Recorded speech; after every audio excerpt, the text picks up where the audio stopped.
Welcome to Rebel Radio. Today, Sunday, September 18th.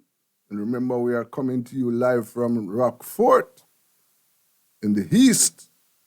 We want to kick off today's program by talking, raising the issue about a call from the UNIA to rename Sentence Bay Marcus Garvey City.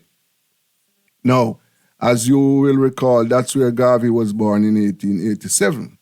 And the UNIA is recommending that city, that parish capital, should be renamed Marcus Garvey City. We hope we should have had Heru Menelik on the line, but his phone is ringing without an answer. But this is a very positive move indeed. And we are going to be throwing our weight behind that move. And we are also going to be soliciting the support of the wider public and those in authority to address or to try and deal with that, address that matter. I think that would be a small appreciation for the national hero, Marcus Garvey. This is the man who was he dedicated his whole life to the struggles and fight for black liberation. And if we can name a city after him, his birth parish, then we should do that with alacrity. And I'm sure that the authorities will not flinch. I think they will support that move. I would also like to mention, without call, two of my very good friends and people who have served this country, dedicated lots of their life to this country. And I understand that they are not doing too well.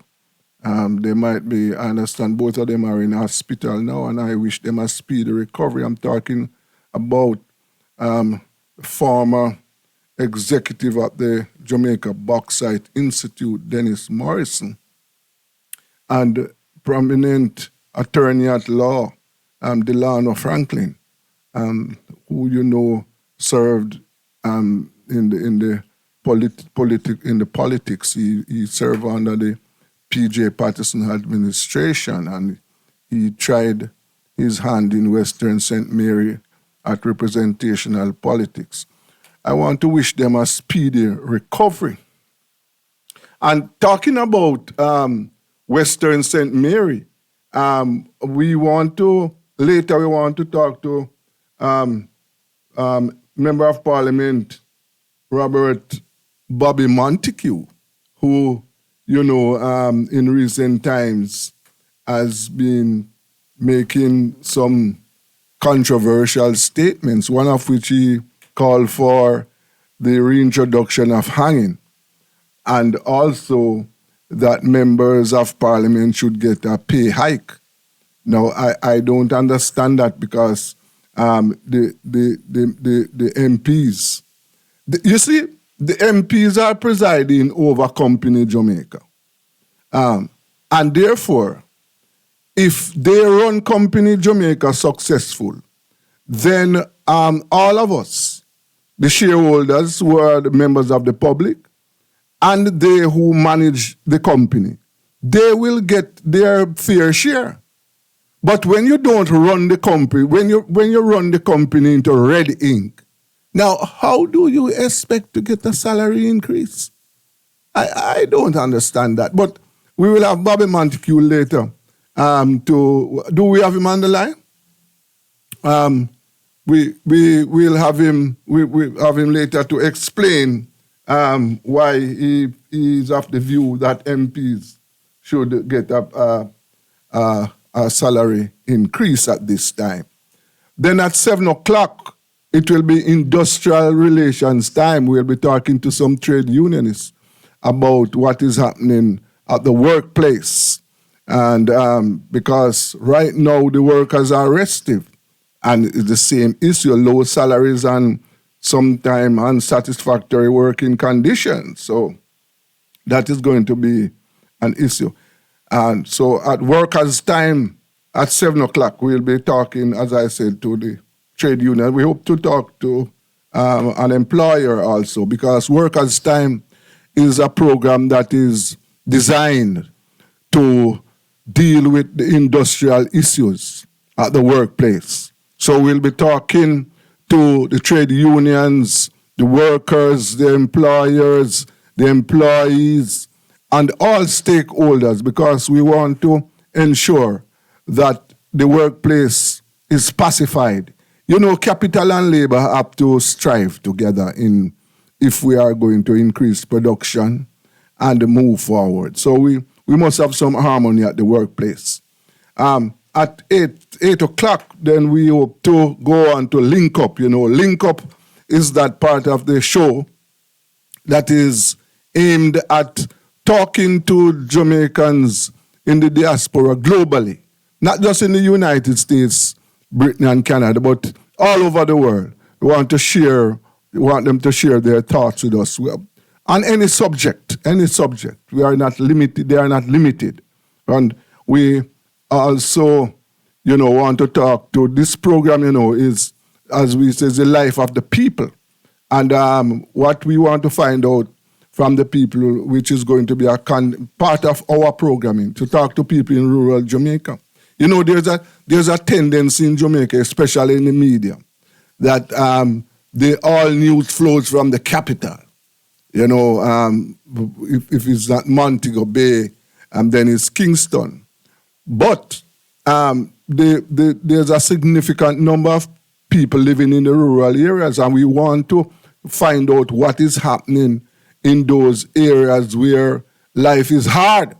And we just want to keep the people informed and to share ideas with them and get their views on how their country is running.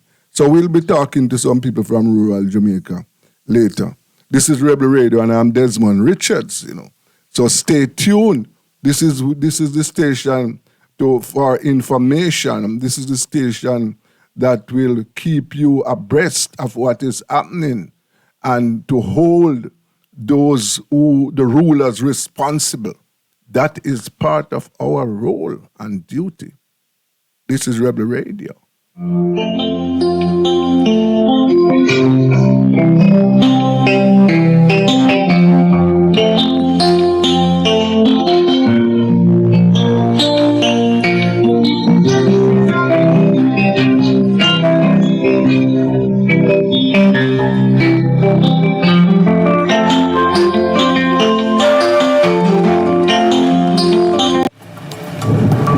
Ever wanted to share what you know about a crime, but were too afraid? At Crime Stop, we make it easy for you to report on crimes safely and 100% anonymously.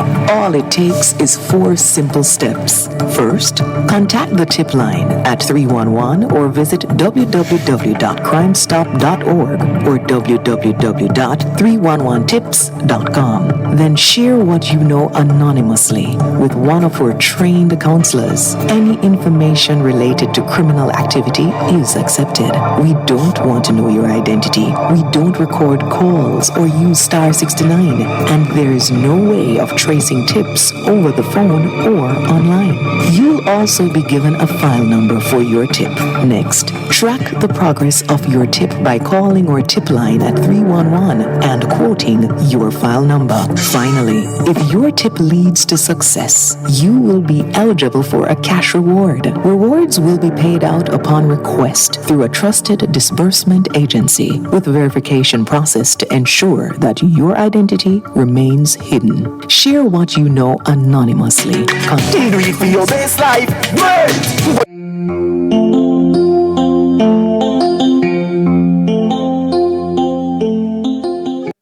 Yes, welcome back to Rebel Radio.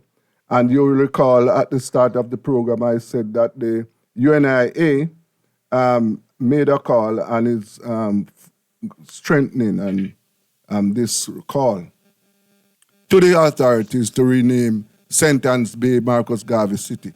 And we have Garveyite online now, Eru Aishaka Musa Menelik. How are you, sir? I'm good. I'm great spirits. We have to be always positive. Mr. Garvey always said, without confidence, you're twice defeated in the race of life. With Right, confidence, sir. you have won the race before you have even started. Oh, and that is why we have to be confident in this call to rename Sentence Bay Marcus Garvey City. Yes, and in law, you have a thing named precedence. Yes. So when there's precedence out there, we know in 1655, when the English people overthrew the Spanish and took over Jamaica, they immediately started to name places in honor of their people and what they are accustomed to. So we should not remove from that stance. In 1962, when we got the so-called independence, we should have started to now name the places in honor of our heroes and our statesmen and stateswomen. Right. We have not done so. No. And that is why the English names are littered all over the country, all the streets in the corporate area. Right? Great George Street. Yes. Lord Elgin Street. All over. All over the place. Parishes are named. Westmoreland. Yes. Hanover. These are named after those governors that were here in those days. Of course, robbing and raping the people. Yes. So the authorities should not hesitate, and we should face absolutely no hurdles in renaming Sentence Bay Marcus Garvey City. And I think that we need to call on other stakeholders to join in this effort. You agree with that, Eru? Yes, because this is what we are looking at now, a full consensus of the Jamaican people waking up to the reality that we are an independent state, and as such we should reflect that in the naming of our institutions, our roads, and our places and the parishes. Yes, yes. No hesitation in that at all. And so, how far that letter has it been delivered or as yet? It has been drafted, yes. And as you earlier mentioned, we are gaining consensus from other organizations, because when we put it to the government, we want to know if they say, well, get a petition going and get 10,000 signatures. We want to know we can deliver the 10,000 signatures up front. Yes. And just on that same note, I saw where the Prime Minister greeting King Charles. I hope he took the opportunity to raise the issue of reparations with him. And also, I think he should also ask the king to use his influence with the U.S. president to clear Garvey's name. But I doubt it very much that will be on his agenda. What do you think? I concur with your sentiments. Yeah. You have to understand that the thought process, people tell you who they are, how they think, and what he has been doing so far tells us that reparation is the furthest thing from his mind. Yes, and that is very unfortunate, because as the youngest prime minister ever ruled this country since 1944, one would have thought that this young man would come to the table with fresh ideas, even if they want to call them, I wouldn't say revolutionary, because that kind of revolutionary thinking take a certain kind of socialization and understanding of history. But as someone who was born after independence, one would have thought that we would have seen some fresh ideas ideas that would lead to the serious and fundamental changes in the country. Instead, the Prime Minister is moving like a snail in cutting our ties with the monarchy. I wonder why. Well, and I would have to add that he's from humble beginnings. Yes. Poor beginnings. And he should have known that the poverty that he felt as a youth, he should never want another Jamaican to come up into that type of poverty. Yes. So he should implement changes. When you look at reparations, if we look at just the 20 million pounds that these people were given by the monarchy at that time, if you bring it to today's currency, you're looking at over $1 trillion. Yes. Yes. And we should look at how much that could impact our education system, our health system, and not to mention our mothers. Of course. We have to know that our mothers are in crisis. Yes. The family is in crisis. Certainly.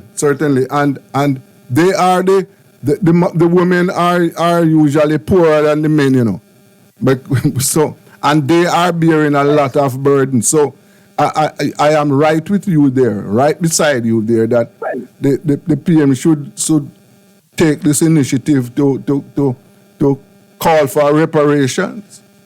Instead, Definitely. Instead he's moving much too slow in severing ties with the monarchy. But as I said, it takes courage. It takes courage to do these things, because if you remain locked in a colonial framework, if your mind is still unliberated, then it will be difficult for you to think along these lines. Well, when we look to our little neighbor Barbados that have taken that bold step, a female prime minister have taken that bold step to say, listen, let us sever ties with the monarchy. We are an independent state. Right. And we have to understand that that is a step in the right direction. And right now, I am not even seeing Charles giving any indication that he has that on his agenda. So we, the people, now have to step up the pressure on them and let them know it is not business unusual. Yes. These are not our little flag-waving people of the past. Yes. We have grown up, we have looked at history, and we know the history. Yes. The criminality of the monarchy that gave them all those riches. Yeah. And It was as an aside, Eru, one report out of Australia indicate that the king has a bastard son. well, this child was born before he married to his current wife. That is what reports out of Australia have indicated. I don't know if you saw it. No, I haven't seen it. Yeah, I haven't seen it. I saw it. Well, Eru, we have run out of time for this session, but as you know, this is an ongoing discussion and we will continue. Thank you very much for joining us. You're most welcome. And as I say, anytime, because the liberation of our people is number one on my mind. Rebel Radio is right beside you. I am Desmond Richards. Stay tuned.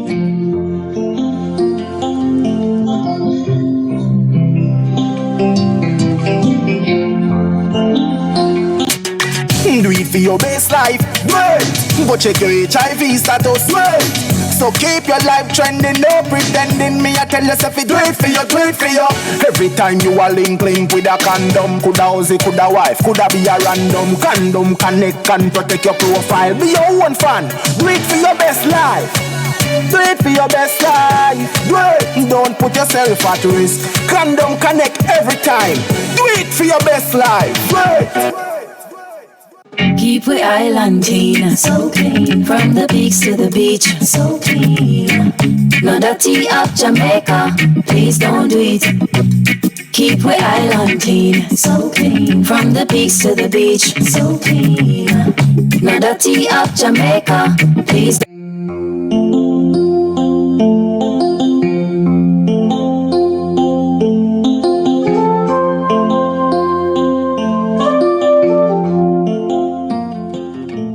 Welcome back to Rebel Radio, the life of the people, and we want our listeners to join us in calling for renaming of Sentence Bay as the Marcus Garvey City.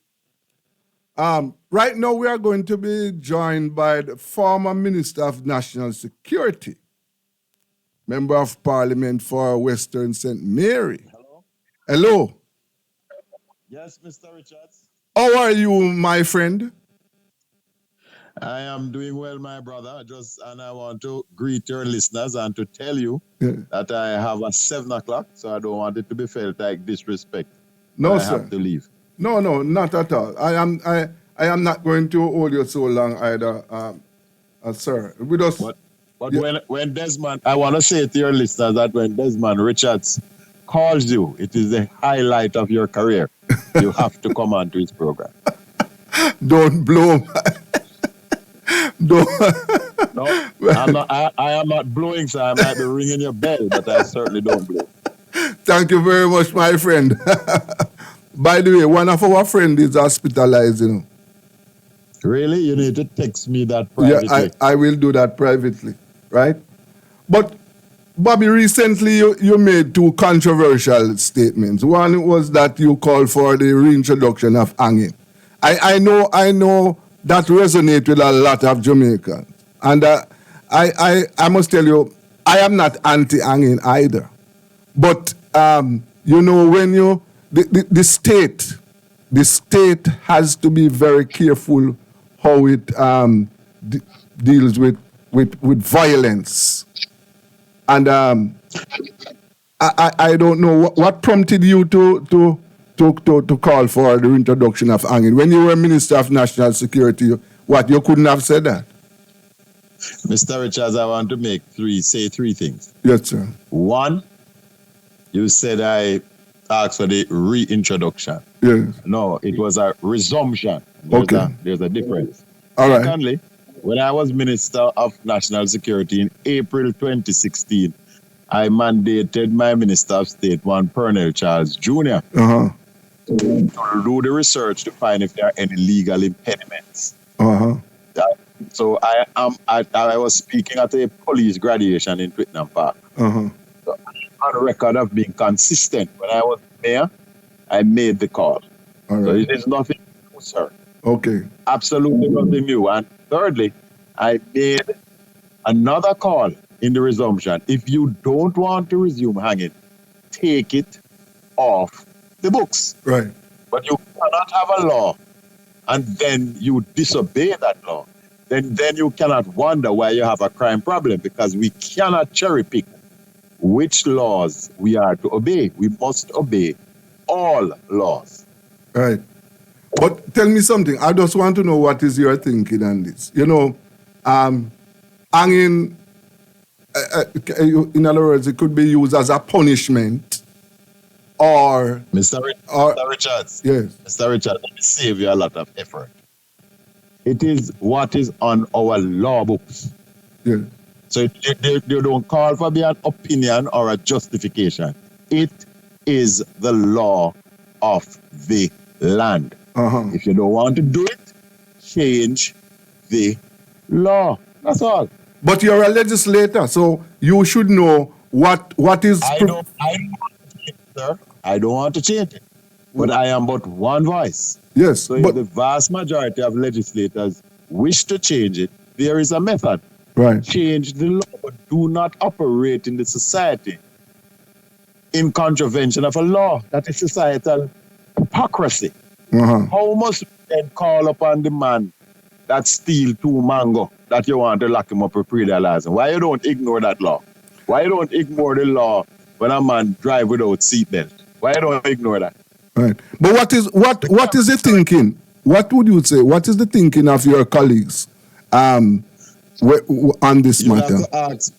You would have to ask my colleagues that question. But what I'm saying, sir, my office reviewed 50 years of murder statistics. So let us not deal with opinions, but let us deal with facts. Yes. We reviewed 50 years of statistics. And just in broad brushes, because I don't have the document before me, in the first 25 years of our independence and up to when we stopped hanging, 25 years of hanging, yes. There were approximately 7,400 murders in Jamaica over that 25-year period. Right? An average of 297, approximately 300, or 14 per 100,000.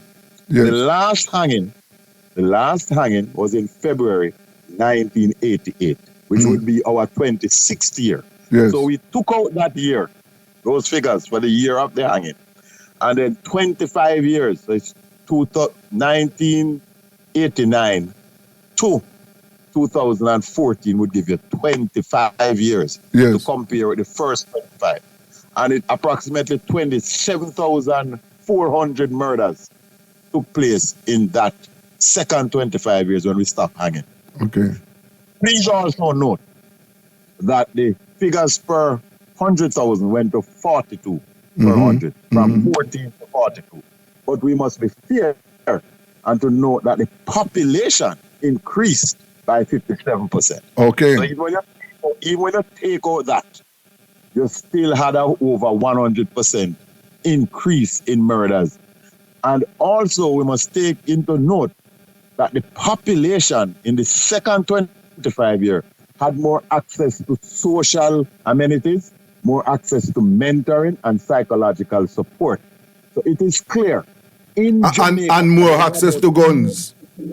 And more access to guns. In Jamaica, the statistics clearly show that hanging is a deterrent to crime. I don't know about anywhere else. And it is full time.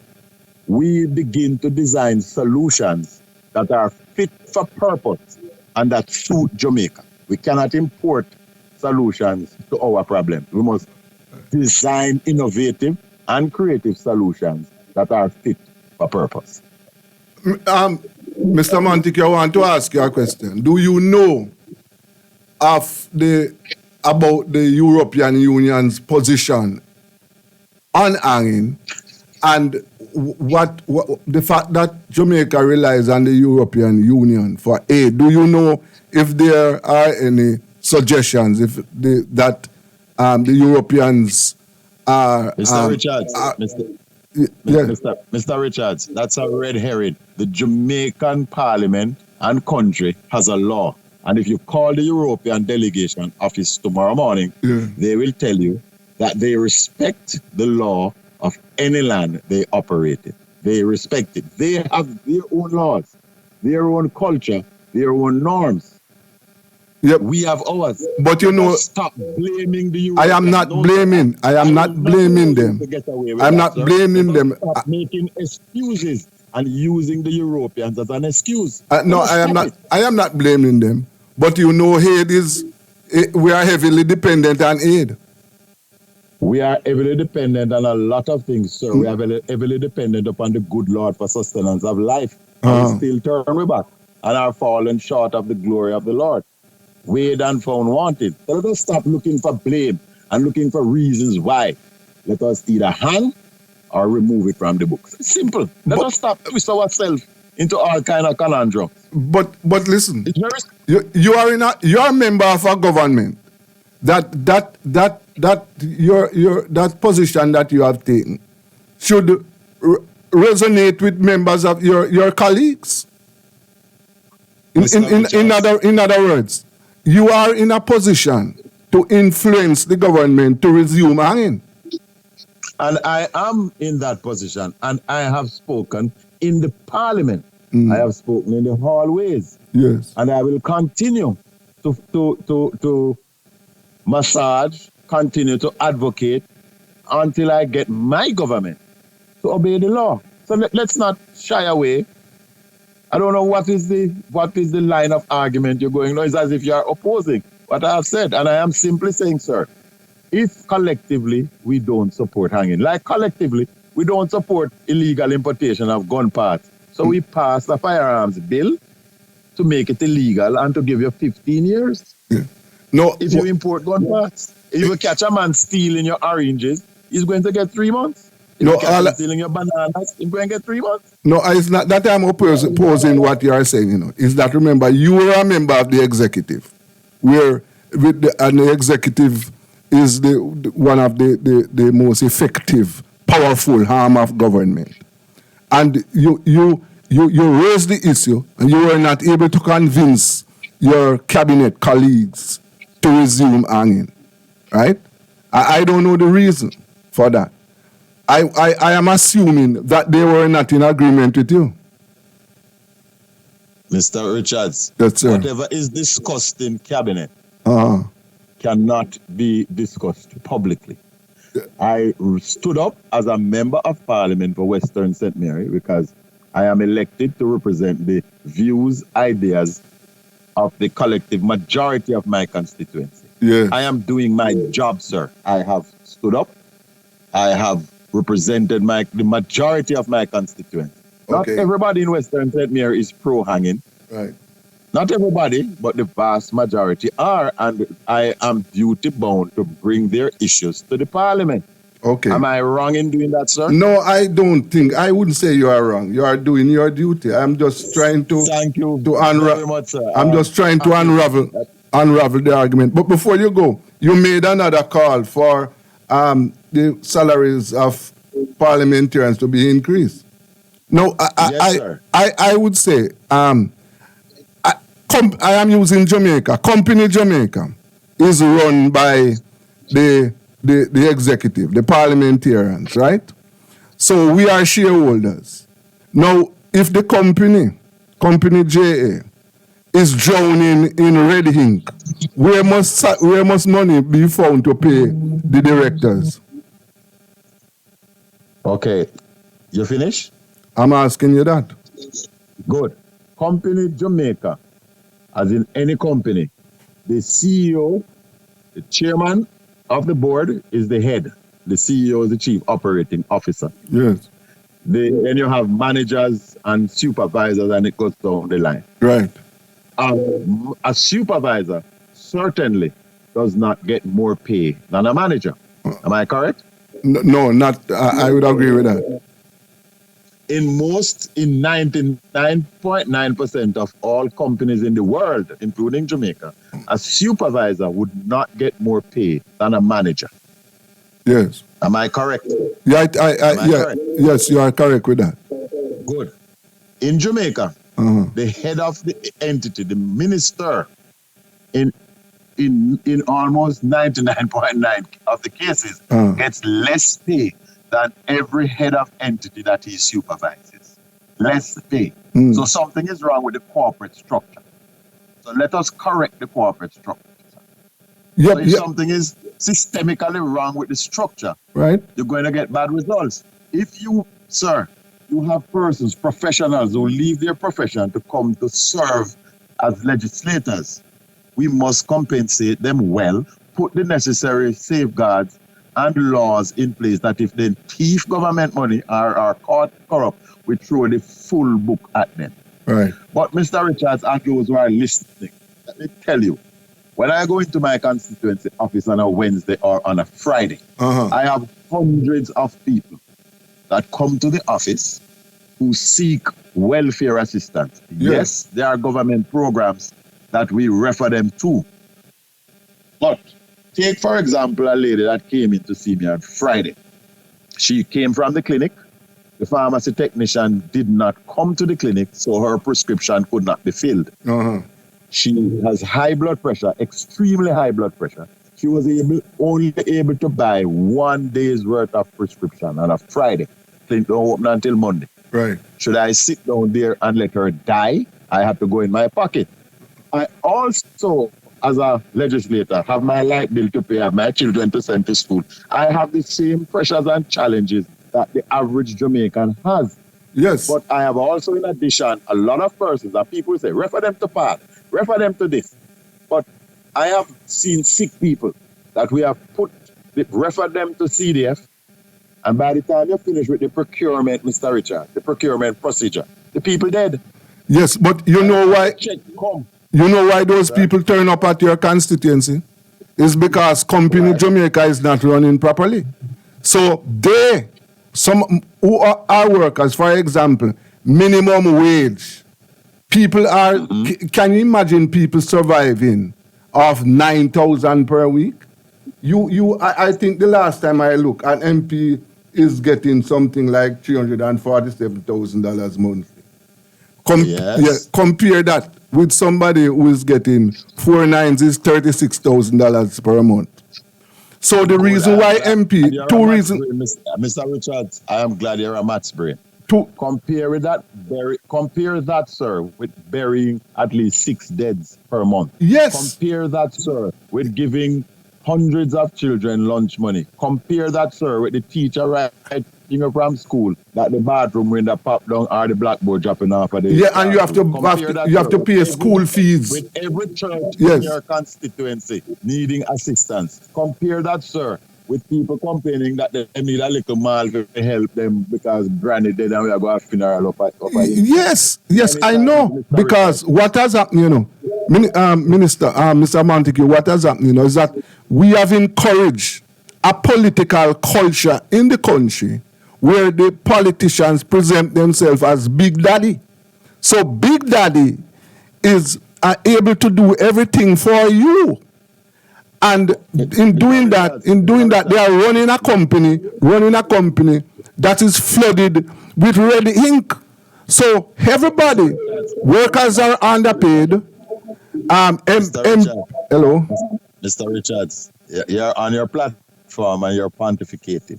So just calm down and let me just beg you make a little point, my lord. Please. The floor is yours.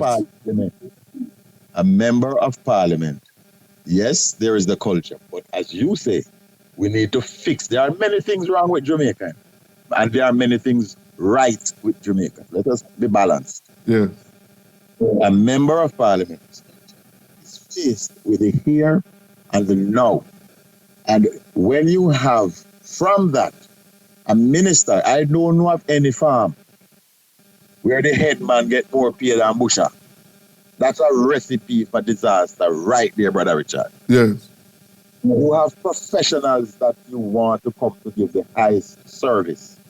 And everybody take it as some game to beat upon. You demand that the MP must have an office so that he can service people. And you don't assist him with running a proper office. So you get a half-party office that cannot properly assist your people. And that is on one hand. And on the other hand, when people are to access a number of government programs and welfare programs for the poor and the vulnerable, the officers will ask you for your granny birth certificate, your granny first boyfriend birth paper, the land title, and we are forgetting that a lot of these things we ask of our people, they don't have it. And that is why I'm happy that this government that I am a part of has started Operation Birthright. A simple thing as a birth certificate is not available to thousands of Jamaicans, and this government is now taking the right step, the positive step of correcting at least one social issue. Yes, without but a birth certificate, there are many things that they are blocked. That long list you reeled off a while ago, which is showing the efficiency in the system. The legislators, those who are running Jamaica since 1962, I'm just starting there, that they must take blame for that.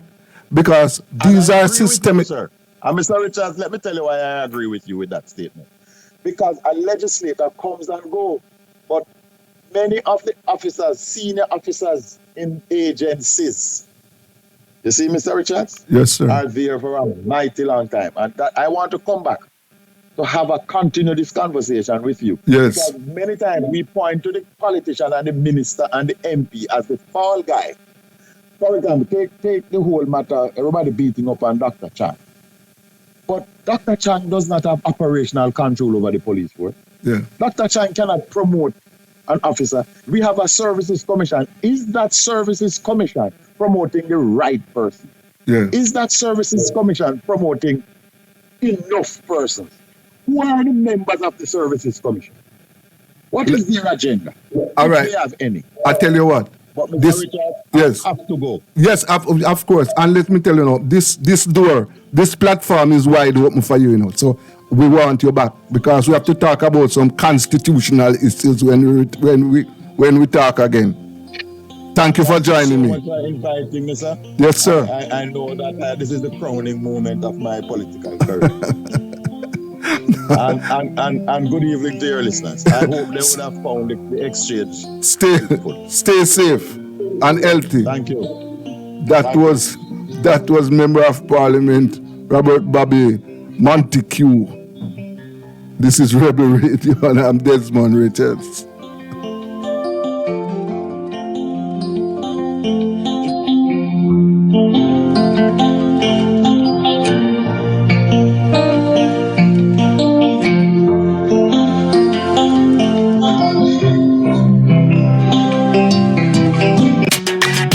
For your best life, wait.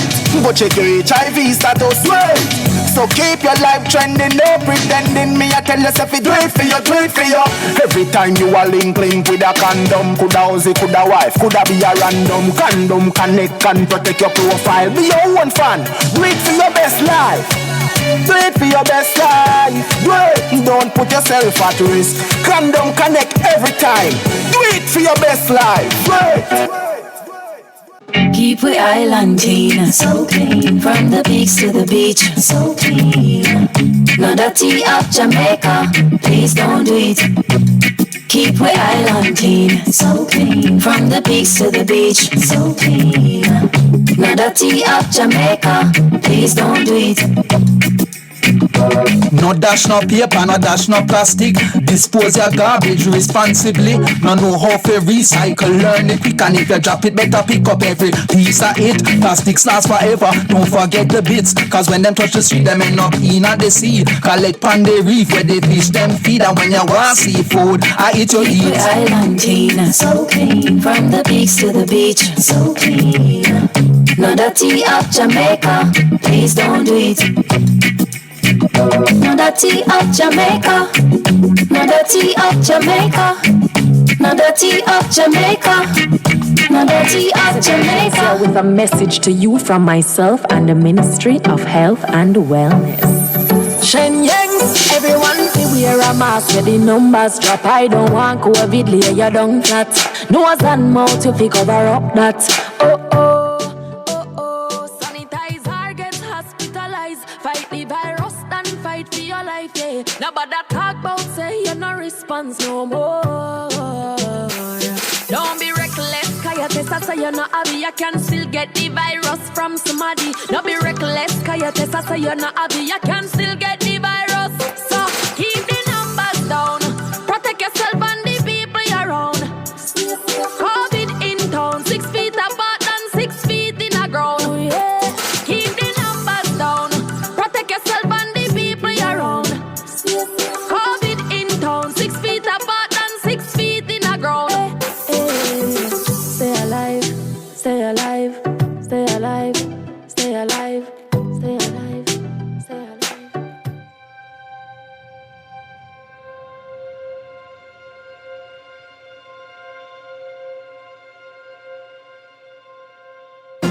One, two, three, two more. 1, 2. Adults to 30 minutes activity daily. Love your body, treat your body right. Vegetables, make sure you eat plenty. Children do 60 minutes activity daily. Drink some water when you feel thirsty. Cut down dessert and have a smoothie. Jamaicans, love your body, treat your body right. Love your body, treat your body right. Just eat right. Love your body, treat your body right. Love your body, treat your body right. One more time now. Love your body, treat your body right. Love your body, treat your body right. Just eat right. Love your body, treat your body right. Love your body, treat your body right. Listen up.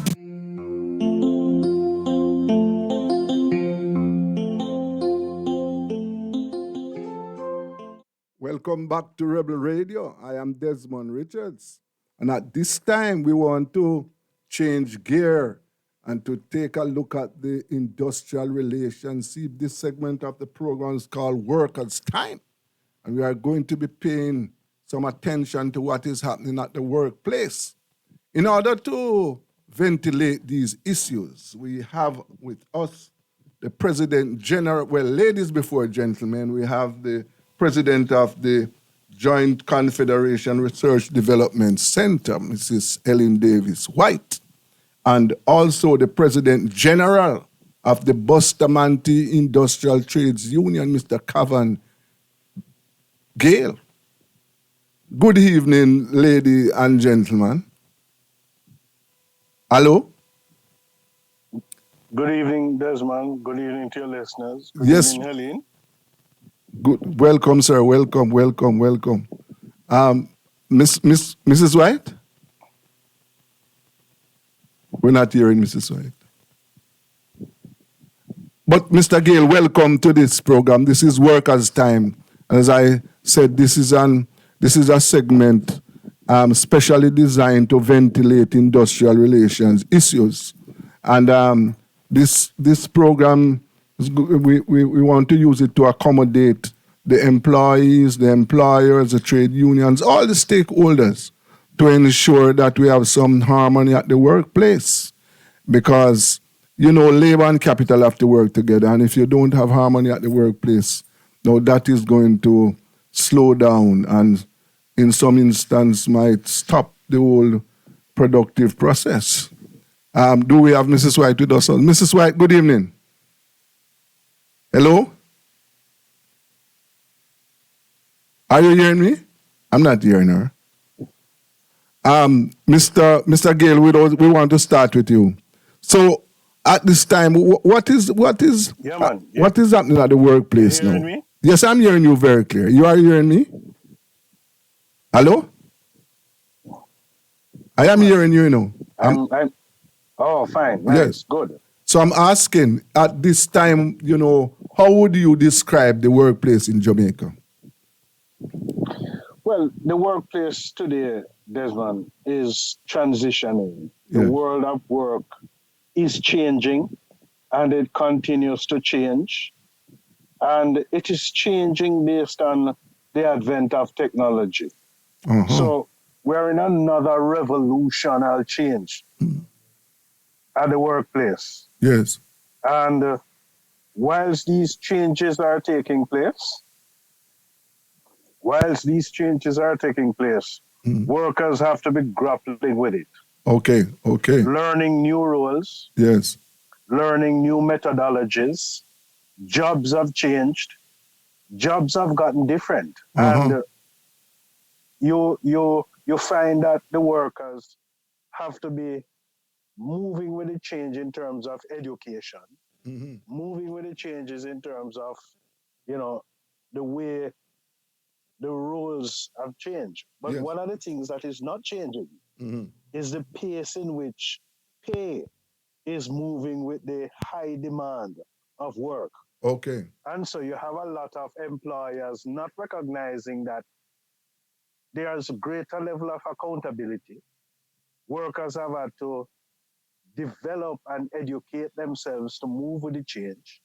And workers have had to adapt. But there's no pace in keeping with the roles and functions and the demand of jobs in relation to pay. Okay. So pay is changing very slowly while work has changed. Right. And, the workers have had to be grappling with the impact of the inflation. Right. They have lost their purchasing power. And so it has been very difficult to restore workers' purchasing power. Mm-hmm. So these are two of the fundamental things Yes. that is challenging workers at the workplace. Wow. And so the change you would say is sort of lopsided. Demand work. It is lopsided. Work is Yeah. growing. The demand for work, but Yes. then compensation is not there. But And one of the things because of that, there's one. I'm here. No, you go ahead. Yeah, you Yeah. go ahead. No, so I'm saying how the unions are coping with this, because I'm sure your members are pressing you. Well, there are two things that we have to be doing. Yes. We have to continue the collective bargaining. We have to press for higher demands in terms of treating with the changes of the workplace. Yes. We have to be demanding that workers are retooled. We have to demand that workers are educated.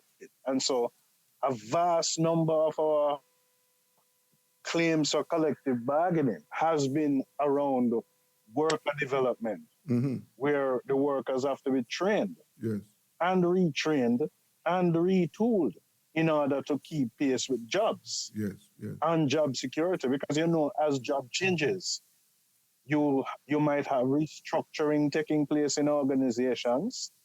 And one of the things, Desmond, we have had to ensure and insist is that because of all the changes of restructuring to keep pace with the evolution of jobs, we have to insist that whenever there is a restructuring taking place in the organization, then there ought to be consultation with the trade unions, consultation with on behalf of the workers.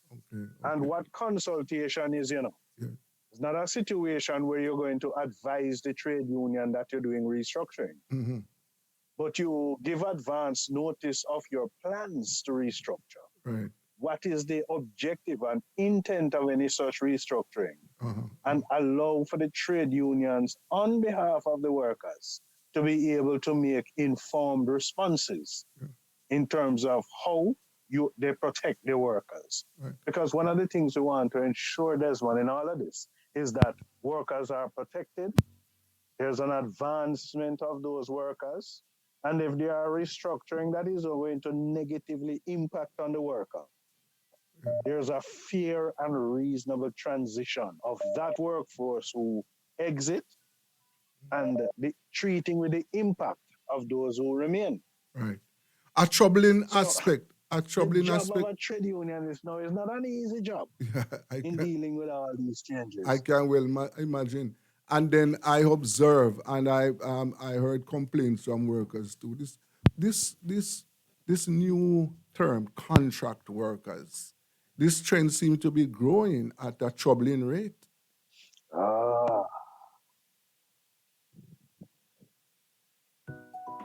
Right, Desmond, is one of the worst things globally to have been advanced on the labor force.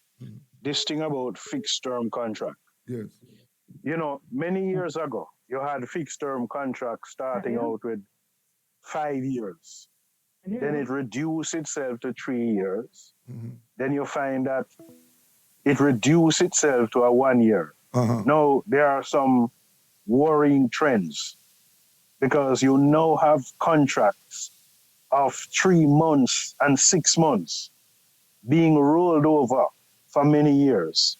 Now, that's the greatest level of insecurity on any worker to have this short-term contract of 3 months and of 6 months, when at the expiration of such period, there's the anticipation and hope for a worker to have it rolled over.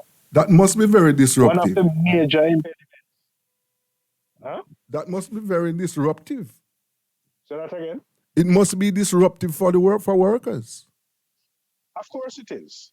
Because you have these situations where the worker are denied benefits that a permanent worker would have. Senator, I understand. In the workplace. Senator, I understand that we have Mrs. White online. Mrs. White? Hello? Hello? We're having some technical issues, Senator Gill. So let us continue until she's ready, until we are ready for her. Right. Yes, as you were saying about this short-term contract. Have this situation where... Yes, I'm here. You have this situation where they have these short-term contracts. Yes. Where they are rolled over. Now, Desmond, you cannot plan your life around that level of insecurity. No.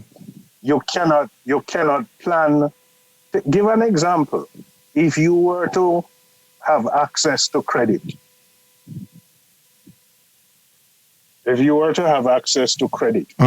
borrow from a bank, borrow a mortgage, you cannot have any level of commitment because of this short-term contract. Yes. You don't get pension, you don't get health insurance, and you are asked to pay that you have to pay over your statutory deductions in some instances. Yes. So these workers, they don't get the NIS benefit later on, and they are not part of that pool that is committed to paying the NHT for benefits of acquiring their own home. Yes. And if they're not paying over their portion, certainly the employer is not paying over any portion either. Workers are really in a disadvantageous situation right now. A serious disadvantageous position. Yes, yes. But tell me something now, Senator. But, you know, can the trade unions seek some legal redress? For example, could we have some amendment to the labor laws to make it illegal for workers to be put on those rolling contracts? So earlier on in the year, I, in Parliament, suggested and indicated that we need to look at an Employment Act. Yes. Or you look at the present Labor Relation and Industrial Disputes Act. Yes. To determine that once you have these contracts that continue to roll over, and if you have been employed continuously for a period over at least a year, then you are treated as being permanent, because they would have been... Hello? Like that. Yes. Have it carved out like that. So there's reasonable... So there's reasonable expectation. Yes. For a continuity of employment. Yes. And this would be similar to other legislations in the Caribbean. Certainly, I believe in Grenada and Trinidad and Tobago, there are legislations that give rise to the protection of employees for continuous employment around contract work. Yes. So, you know, one of the disadvantages to an employer, Desmond, because of this contract work, you have people leaving the job for more secured employment elsewhere. And that's why you see a lot of employers now, especially in the tourist industry. Yes. The pandemic drove a lot of workers away overseas for more lucrative employment. Yes.